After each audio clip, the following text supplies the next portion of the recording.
Mommy said wait by the Mommy gate. said wait by the Max gate. whispered it to himself like a prayer. His backpack straps digging into Mommy his said wait shoulders by as the he gate. stood outside Lincoln Elementary. She was never late. The autumn wind bit at his cheeks. Other kids poured past him laughing, shouting, climbing into cars that smelled like fast food and air freshener. But Selena wasn't there yet. She was never late. Not once in 5 years. Max checked the street again. His stomach tightened. Then the black van pulled up. It had no windows in the back. The side door slid open before it even stopped moving. A man in a gray hoodie leaned out, smiling too wide. Your mom sent me, buddy. She's She's stuck at work. Max stepped back. I I don't don't know know you. you. She said you'd say that. The man's smile She didn't said move. to tell you about the She purple said to tell you dinosaur about the cup. purple dinosaur The cup. one you broke The one you last broke last Tuesday. Tuesday. Max froze. Only his mom knew about that. He'd hidden the pieces under his bed. Come on, kid. She's waiting. Max's legs moved before his brain caught up. He climbed in. The door slammed shut. The van peeled away from the curb, and the last thing Max saw through the tinted front window was the gate where he was supposed to wait. Where his mother would arrive in 4 minutes, heart already pounding, keys still in her hand. Selena's scream split the air outside Lincoln Elementary at 3:47 p.m. She ran through the parking lot, shouting Max's name until her voice cracked. Teachers came outside. Parents stared. A security guard tried to calm her down, but Selena shoved past him, checking every corner, every bush, every car. Her hands shook so hard she couldn't dial her phone. When she finally got through to 911, her words came out in bursts. Kidnapped. My son. 8 years old. Brown jacket. Please. The police arrived 20 minutes later. They asked her questions she couldn't answer. Did Max have any enemies? Did she owe anyone money? Was there a custody dispute? Selena wanted to scream that none of that mattered. That her son was gone. That every second they spent talking was a second Max was further away. But she answered. She cooperated. She gave them everything. Photos. Height. Weight. The shoes he was wearing. And then they told her to go home and wait. We'll call you, the officer said, his voice flat, like he'd said it 1,000 times before. Selena didn't move. You're not going to look for him right now? Ma'am, we've issued an alert. We're doing everything we can. Before we continue, let me ask you a question. Where are you watching us from? Drop your country and the time in the comments. And if you're new here, hit that subscribe button because this story is about to get darker than you think. Trust me, you don't want to miss what happens next. Now let's get back to Selena, because what she's about to do will change everything. 3 days passed. Selena didn't sleep. She printed flyers and taped them to every pole, every window, every wall she could find. She went back to the school and questioned every parent, every teacher, every kid who would talk to her. Most of them looked away. A few said they were sorry. One mother pulled her daughter closer when Selena approached, like grief was contagious. The police called once. They said they were following leads. Selena asked what leads. They said they couldn't discuss an ongoing investigation. She asked if they'd found anything at all. The line went quiet for 3 seconds. Then the officer said, "We're doing our best, ma'am." Selena hung up. She sat on the floor of Max's room and pressed her face into his pillow. It still smelled like him. Like soap and grass and the coconut oil she rubbed into his hair every Sunday. She thought about his laugh. The way he mispronounced spaghetti. The way he held her hand crossing the street even though he said he was too old for that. She thought about how no one was really looking for him. On the 4th day, Selena heard a name. She was standing in line at a corner store when 2 men behind her started talking in low voices. One of them said something about the South Side. The other one laughed and said, "You think the cops are gonna touch that? Man, Black Kong owns half this city. Police won't even look his way." Selena turned around. Who's Black Kong? Both men went silent. One of them looked at her like she just asked him to jump off a bridge. Lady, you don't want to know. I do. No, you don't. He walked past her and out the door. But Selena did want to know. She spent the next 6 hours asking questions. Most people ignored her. A few told her to stop talking. One old woman grabbed her wrist and whispered, "That man is not someone you go looking for. You hear me? You leave that alone." Selena didn't leave it alone. By midnight she had an address. A high-rise downtown. 30 floors of black glass and steel. No signs. No names. Just a building that everyone seemed to know about and no one wanted to talk about. She stood outside it at 6 a.m. the next morning, her hands stuffed in her jacket pockets, her eyes burning from sleepless nights. The front doors were locked. A security guard sat behind a desk inside, flipping through his phone. Selena knocked on the glass. He looked up, frowned, and waved her away. She knocked again. Harder. He stood up, walked to the door, and cracked it open. "We're closed. I need to see Black Kong." The guard's expression didn't change, but something shifted in his eyes. No, you don't. My son was kidnapped. The police won't help me. I heard he has power. I need his help. Lady, go home. I'm not leaving. The guard sighed and shut the door in her face. Selena didn't move. She stood there for 2 hours. People in suits walked past her, glancing at her like she was a stain on the sidewalk. She didn't care.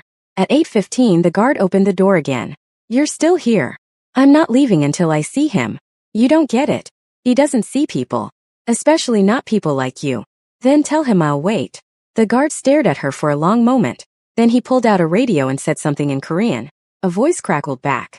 The guard looked at Selena again, and this time there was something close to pity in his face. Fine. But don't say I didn't warn you. They took her up in an elevator that didn't have buttons. Just a keycard slot and a camera in the corner. The guard stood beside her silent, his arms crossed. Selena's reflection stared back at her from the polished steel doors. She looked like hell. Her eyes were red. Her hair was pulled back in a messy bun. She hadn't changed clothes in 2 days. But she didn't care what she looked like. She cared about Max. The elevator stopped on the 30th floor.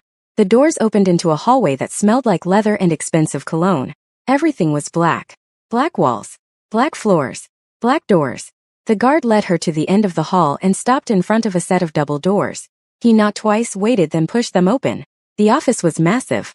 Floor-to-ceiling windows overlooked the entire city.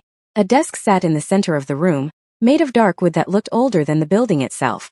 And behind that desk sat a man who didn't look up when she entered. Black Hong was younger than Selena expected. Maybe early 30s. His suit was perfectly tailored, charcoal gray with a black shirt underneath. No tie.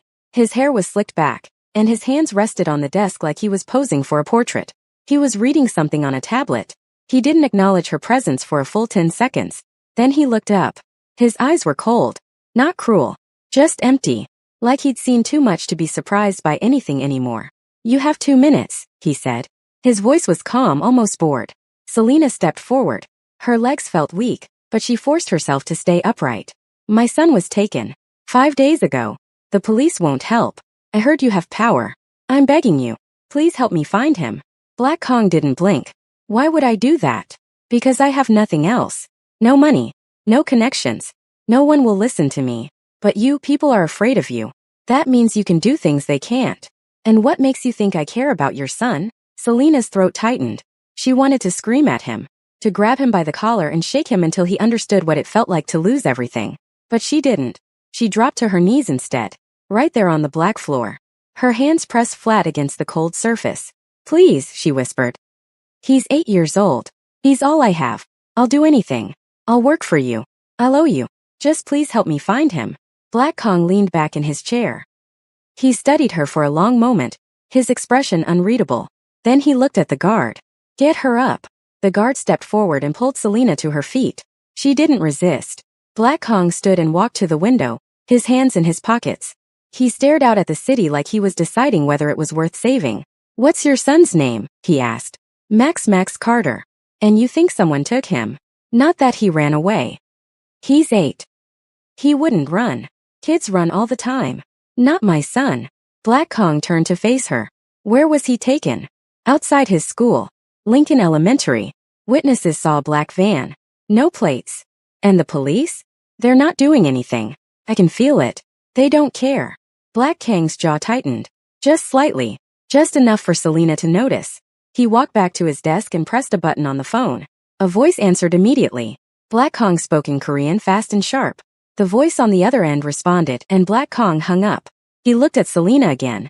A child was taken on my territory. That's a problem. Your territory? This city has rules. People who break them answer to me. He paused. I'll find your son. But not because you asked. Because someone violated my code. Selena's chest tightened. She didn't understand what he meant, but she didn't care. Thank you. Thank you so much. Don't thank me yet. Black Hong walked past her toward the door. Go home. I'll contact you when I know something. How will you contact me? I didn't give you my number.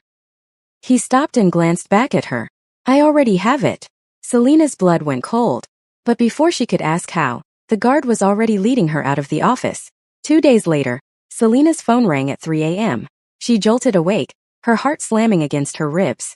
She grabbed the phone off the nightstand and answered without checking the caller ID. Hello. We found him. Black Kang's voice. Calm. Clinical. Selena sat up so fast she almost dropped the phone. Where? Is he okay? He's alive. Injured. We're taking him to St. Michael's Hospital now. Meet me there. Injured? What happened? Is he? The line went dead. Selena threw on clothes and ran out the door. She didn't bother locking it.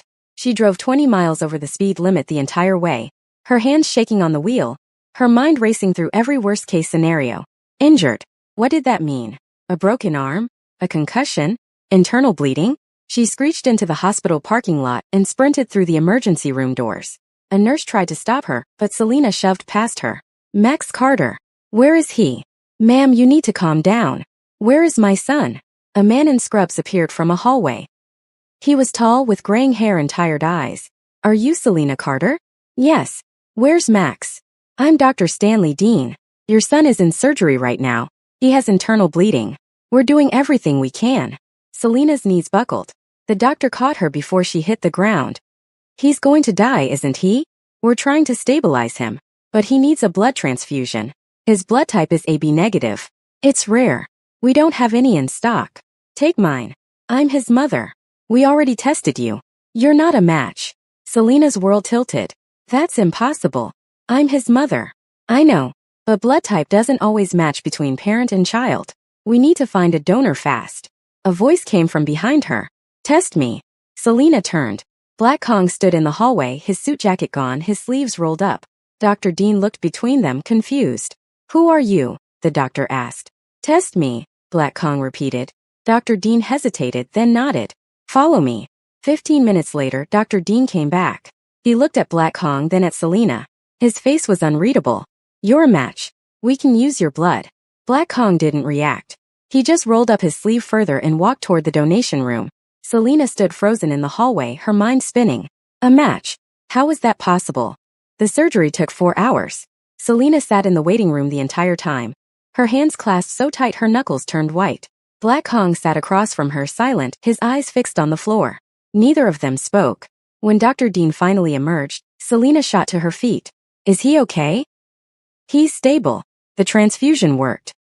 He's going to need time to recover, but he'll be fine. Selena's legs gave out. She collapsed into the chair and sobbed so hard her entire body shook. Dr. Dean put a hand on her shoulder. You can see him in a few minutes. As the doctor turned to leave, Black Kong stood. Doctor. Dr. Dean stopped. I need to speak with you. Privately.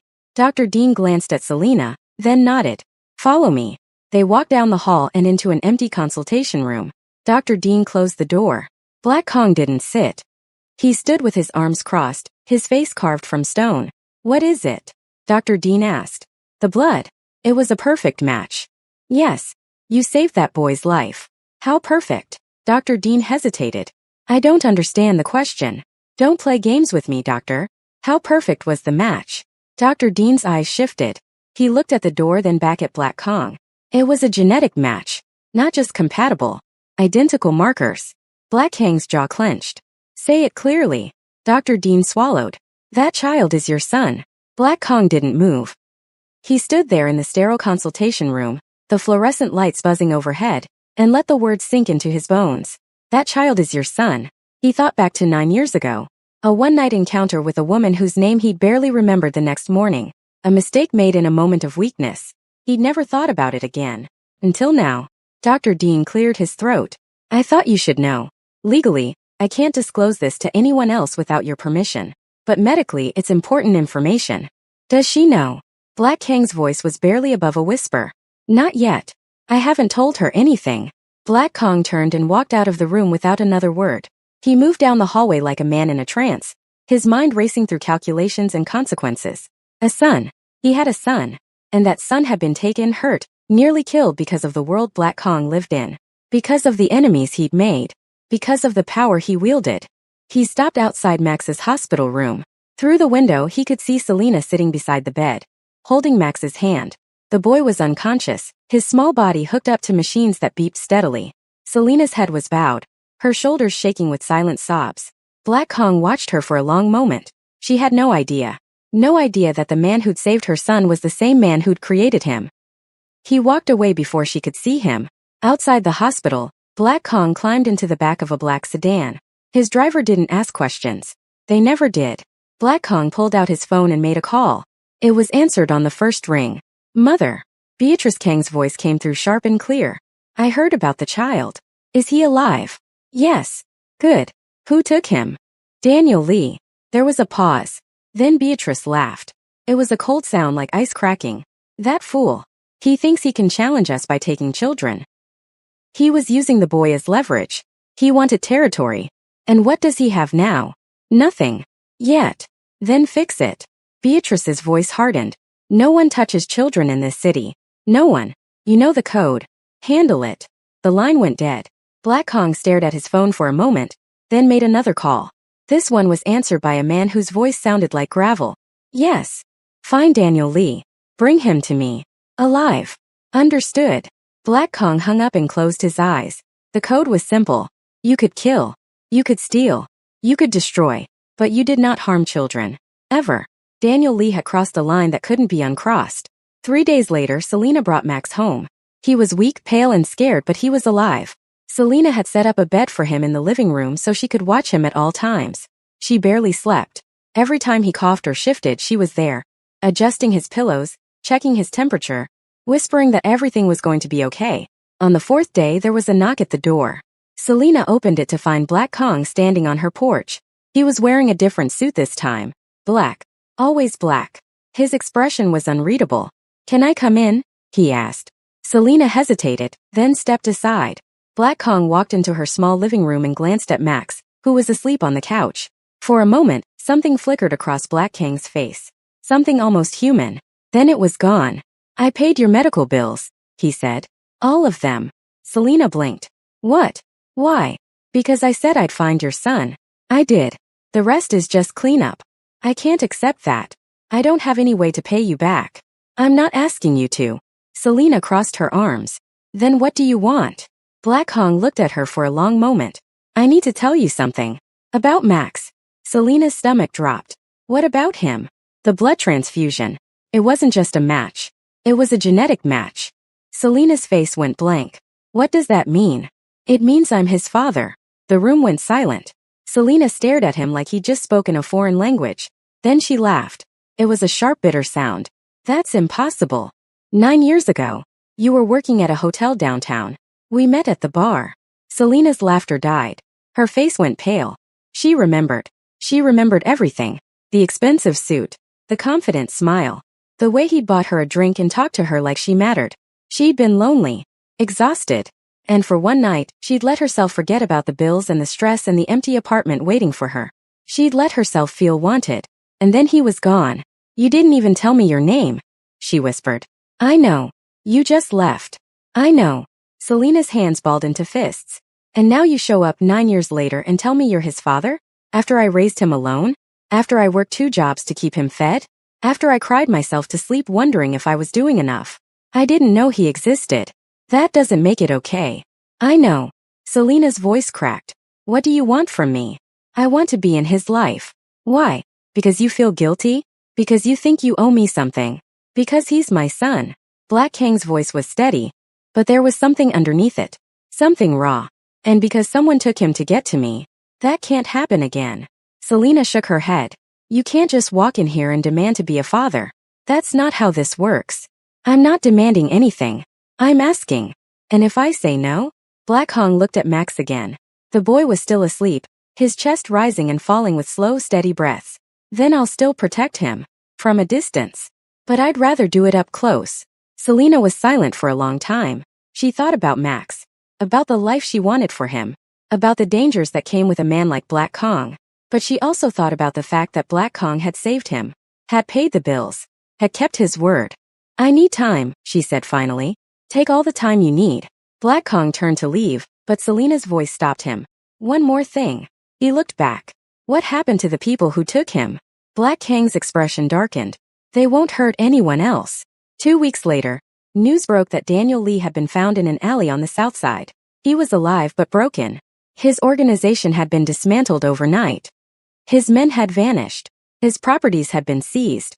And Daniel Lee himself had been left with nothing but a warning carved into his memory. Children are off limits. Black Kong never confirmed his involvement. He didn't need to. Over the next few months, Black Kong started showing up. Not every day, but enough.